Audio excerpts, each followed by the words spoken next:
5 வருஷமாக நீங்கள் வாய் திறந்தீங்களா தோழர்களே, ஊடக நண்பர்களே? இந்த வீடியோவே உங்களுக்காக தான், ஊடகங்களுக்காக தான். ஒரு சிலரை திமுக மிரட்டுது பேசக்கூடாதுன்ட்டு.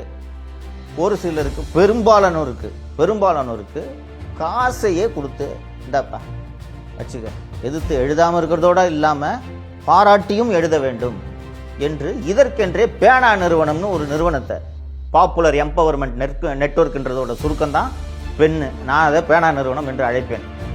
பேனா நிறுவனம்னு ஒரு நிறுவனத்தை வச்சு ஒரு டிவி சேனலில் பிரேக்கிங் நியூஸ்ன்னு சொல்லிட்டு அமைச்சர் மீது இந்த மாதிரி புகார் அப்படின்ட்டு போச்சுன்னா உடனே பேனா நிறுவனத்துலேருந்து ஃபோன் வரும். யோ என்ன டிக்கர் போடுற, இடம் இந்த டிக்கரை.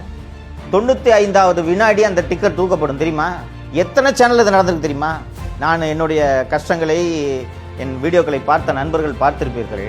1-2 பொய் வழக்கு, 60க்கும் மேற்பட்ட பொய் வழக்குகளை நான் ஒருவன் சந்தித்துக் கொண்டிருக்கிறேன். என் ஊடகத்தில் உள்ளவர்கள் சந்தித்துக் கொண்டிருக்கிறேன். நான் மட்டும் இல்லாமல் எதிர்த்து பேசிய யூடியூப் சேனல்ல பேசக்கூடியவர்கள் மீதெல்லாம் பொய் வழக்கு, அடி, உத்தை, மிரட்டல்.